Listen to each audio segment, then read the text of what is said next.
शहरों से पहले, इतिहास से भी पहले, हमारे सामने आज अरावली, राजस्थान की प्राचीन दीवार नाम के एक स्रोत से कुछ पंक्तियां हैं। और कमाल की बात यह है कि ये बस कुछ शब्द हैं, लेकिन इनमें एक पूरी दुनिया छिपी है ना? बिल्कुल। और आज हमारा काम है इसी दुनिया में जरा उतर कर देखना, इसकी गहराई को समझना। हाँ, और ये पंक्तियां दिखने में बहुत सीधी साधी हैं, लेकिन हर शब्द के पीछे एक बहुत गहरा अर्थ है। चलिए कोशिश करते हैं उसे निकालने की। तो शुरू करते हैं। इन नोट्स की एक लाइन अरावली को रक्षक कहती है और दूसरी ही लाइन कहती है यही पहाड़ जीवन देता है। मतलब एक ही चीज एक ही समय में रक्षक भी है और जीवन का स्रोत भी। ये थोड़ा अजीब नहीं लगता? यही तो इसकी सबसे दिलचस्प बात है। देखिए, ये सिर्फ एक भौगोलिक ढांचा नहीं है। अच्छा। जब स्रोत कहता है कि ये पानी, जंगल और लोगों को जीवन देता है, तो इसका मतलब है कि एक पूरा इकोसिस्टम है, एक सपोर्ट सिस्टम है। सपोर्ट सिस्टम कैसे? असल में अरावली की वजह से ही मॉनसून की हवाएं रुकती हैं और फिर राजस्थान के कुछ हिस्सों में बारिश करती हैं। अगर ये पहाड़ न होते तो शायद पूरा का पूरा राज्य वो थार रेगिस्तान का हिस्सा होता। अरे वाह!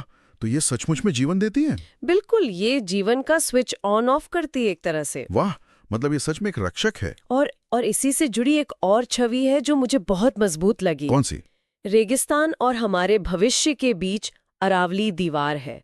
मुझे ये दीवार शब्द वो बहुत चौंकाता है। अच्छा सवाल है। इसे सिर्फ पहाड़ या पर्वत क्यों नहीं कहा, दीवार क्यों? क्योंकि दीवार शब्द इसे सिर्फ एक प्राकृतिक चीज से ज्यादा कुछ बना देता है।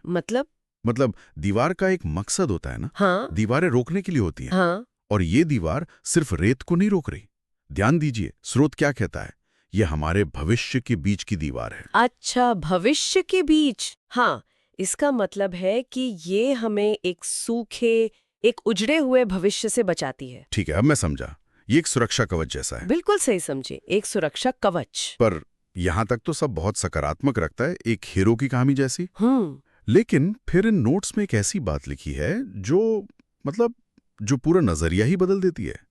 वो लाइन है, पर आज हम उसे ही तोड़ रहे हैं। बिल्कुल, और यही इस कहानी का सबसे दुखद मोड़ है। इस दीवार को तोड़ने का ठीक मतलब क्या है? देखिए, इसका मतलब सिर्फ पत्थर तोड़ना या खनन करना नहीं है। इसका असर बहुत बहुत गहरा है। जैसे? क्या है कि जब यहाँ अवैध खनन होता है तो पहाड़ की ऊंचाई कम हो जाती है। अच्छा। अब जब मॉनसून की हवाएं आती हैं तो वो इन छोटे पड़ चुके पहाड़ों के ऊपर से बिना रुके निकल जाती हैं। ओह। नतीजा, कम बारिश और बढ़ता हुआ सूखा। तो हम असल में अपने मौसम का रिमोट कंट्रोल ही तोड़ रहे हैं। ये तो कुछ ऐसा हुआ कि जिस डाल पे बैठे उसी को काट रहे हैं। बिल्कुल वही। ये तो बहुत ही डरावनी तस्वीर है और शायद इसीलिए आखिर में स्रोत हमें 3 चेतावनियां देता है। हाँ। जो एक के बाद एक और ज्यादा गंभीर होती जाती हैं। अरावली बचाओ, राजस्थान बचाओ, जीवन बचाओ। ये तीनों एक साथ क्यों हैं? क्योंकि ये एक डोमिनो इफेक्ट जैसा है। एक चेन रिएक्शन। हाँ, पहली डोमिनो है अरावली बचाओ। अगर वो गिर गई तो वो दूसरी डोमिनो राजस्थान बचाओ को गिरा देगी, और जब वो गिरेगी तो आखिरी और सबसे बड़ी डोमिनो जीवन बचाओ वो भी गिर जाएगी। स्रोत के हिसाब से ये तीनों एक दूसरे से ऐसे जुड़े हैं कि एक को दूसरे से अलग करके देखा ही नहीं जा सकता। तो अगर हम इस पूरी बातचीत का सार निकालें तो ये स्रोत हमें बता रहे हैं कि अरावली सिर्फ पत्थर और मिट्टी का ढेर नहीं है। नहीं, बिल्कुल नहीं। ये एक प्राचीन रक्षक है, एक दीवार जो हमारे आज और एक रेगिस्तानी कल के बीच खड़ी है। और मजे की बात देखिए, आज हम ही उस दीवार को गिराने में लगे हुए हैं। सोचने वाली बात तो यही है ना, अगर एक दीवार जो रक्षक भी है और जीवन का स्रोत भी, उसे वही लोग तोड़ रहे हों जिनकी वो रक्षा करती है, तो इसका मतलब क्या निकलता है?